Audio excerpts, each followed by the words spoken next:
अतीक अहमद कौन था? कैसे एक तांगे वाले का बेटा बना था बाहुबली? अतीक अहमद का जन्म 10 अगस्त 1962 में हुआ था और आज 15 अप्रैल 2023 को उसी अतीक अहमद का अंत हो गया, यानी करीब 60 साल की उम्र में उसने दुनिया को अलविदा कर दिया।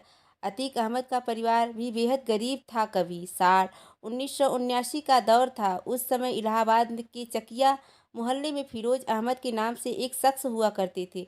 वो तांगा चलाकर अपने परिवार का खर्चा चलाते थे। इसी फिरोज का बेटा पढ़ने में कम, बदमाशी पर ज़्यादा और फोकस करता था, इसलिए इसका परिणाम भी 10वीं की परीक्षा में सामने आ गया। 10वीं का रिजल्ट आया और फिरोज का बेटा फेल हो गया।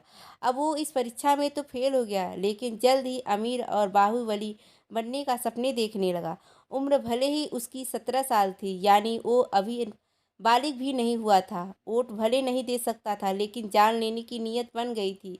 साल बीतता गया और इधर इस नाबालिग से बालिग हुए लड़के का क्राइम ग्राफ भी बढ़ता गया। ये अब अतीक अहमद के नाम से कुख्यात है। कई महीनों से गुजरात के साबरमती जेल में बंद है। हत्या, अपहरण, मर्डर के प्रयास समेत दर्जनों मामले पर इस पर दर्ज है। अब इसके नाम की चर्चा इलाहाबाद से प्रयागराज बने शहर में उमेश पाल की हत्याकांड में हो रही है। पुलिस ताबड़तोड़ एनकाउंटर कर रही है, लेकिन इसका मास्टरमाइंड खुद जेल में बंद है। उस मास्टरमाइंड अतीक अहमद की आखिर क्या है पूरी कहानी? आइए जानते हैं हम। जिस चांद बाबा का था खौफ, उसी की हत्या कर अतीक अहमद बना बादशाह। अतीक अहमद कैसे बना बाहुबली डॉन? कैसे अपराध से राजनीति की दुनिया में आया? इसे पूरा समझने के लिए चलते हैं अब से करीब साल 1987 के आसपास की बात है।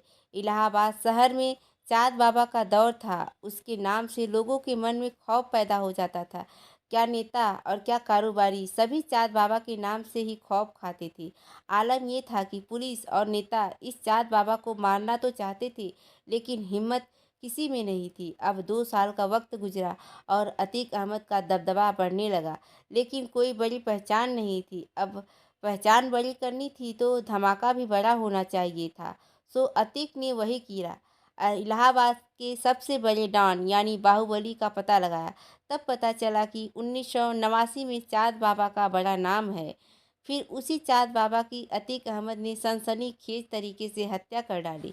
अब जिस चाँद बाबा से पुलिस और बड़े बड़े नेता खौफ खाते थे, उसी का बेखौफ अंदाज में मर्डर कर दिया गया। कत्ल करने वाला अतीक अहमद अब खुद सबसे बड़ा बाहुबली बन गया। इसके बाद अतीक ने कभी पीछे मुड़कर नहीं देखा। साल बदलते गए और बड़े बड़े नाम उसकी क्राइम लिस्ट में जुड़ते गए। साल 2002 में नक्सल की हत्या। साल 2004 में देश के जाने माने बीजेपी नेता और मंत्री रह चुके मुरली मनोहर जोशी के सबसे करीबी नेता अशरफ की हत्या। फिर 2005 में नए नए विधायक बने राजूपाल की हत्या कराकर अतीक अहमद यूपी की सियासत से लेकर जयराम की दुनिया में छा गया। जुर्म की दुनिया में ऐसे सियासत में कदम रखने की भी अतीक अहमद की बड़ी कहानी है। 1989 में चाँद बाबा की हत्या से जब पुलिस और बड़े बड़े नेता में खौफ पैदा हो गया, तो आम जनता क्या चीज़ थी? अब अतीक अहमद का खौफ लोगों के जेहन में उतर आया, पर पुलिस भी अतीक के पीछे पड़ गई। लेकिन अतीक तो अतीक था, वो कहाँ पीछे रहने वाला था। अब एक कदम और आगे बढ़कर वो सियासत की दहलीज पर पहुंचने में जुट गया, लेकिन वो सियासत के गलियारों में घूमने की जगह सीधे मंजिल पर चढ़ने की चाहत रखने वालों में था। इसलिए साल 1989 में ही उसने राजनीति में जोरदार एंट्री करता है। इलाहाबाद की पश्चिमी शीर्ष विधायकी का चुनाव लड़ता है, वो भी निर्दलीय, क्योंकि वो जानता था कि उसे किसी पार्टी की ज़रूरत नहीं है। मेरे नाम का सिक्का अब चल चुका है। बस इंतज़ार उस वक्त का है जब ऐलान हो हमारी जीत का, और वो भी दिन आ गया जब अतीक अहमद की जीत पर मुहर लगी।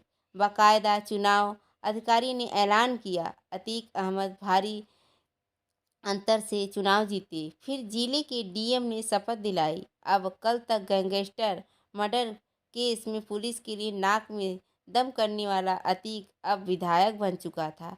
इस जीत के बाद अपराधी का राजनीतिकरण तेजी से हुआ। एक राजनीतिक पार्टी में अतीक का जोरदार स्वागत किया गया। अतीक ने अब समाजवादी पार्टी का दामन पकड़ लिया था। फिर अपना दल में आ गया। अतीक लगातार 5 बार विधायक का चुनाव जीता। अब कद बढ़ गया, इसलिए विधायकी छोड़ संसद में जाने का फैसला किया। फूलपुर संसदीय सीट से चुनाव लड़ा और जीत भी गया। राजनीति के शहर में एक बड़ा मोड़ तब आया जब सांसद बनने के बाद विधायकी वाली सीट खाली हुई। वो साल था 2004। इसी साल सांसद बनने के बाद अतीक अहमद की विधायक वाली सीट खाली हुई। उस पर चुनाव होने थे। अतीक को यकीन था कि उसकी छोड़ी हुई सीट पर उसका भाई ही जीतेगा। मुकाबला राजू पाल से था। बसपा से चुनाव लड़ रहे राजू पाल ने आखिर में बाजी मार ली। इस सीट पर राजू पाल जैसे नए नवेले नेता की जीत ने अतीक अहमद को अंदर से हिला दिया। उसने उस राजू पाल को जड़ से ही खत्म करने की ठान ली। फिर वो तारीख आई 25 जनवरी 2005। राजू पाल की दिन दहाड़े गोली मारकर हत्या कर दी गई। इस हत्याकांड में देवी पाल और संदीप यादव की भी मौत हो गई। इस हत्याकांड में सीधे तौर पर उस समय के सांसद अतीक अहमद और उनके भाई अशरफ का नाम सामने आया। अब अतीक अहमद का जुर्म की दुनिया में नाम और बढ़ गया, क्योंकि उसका मुकाबला करने की हिम्मत अब कोई नहीं कर सकता था।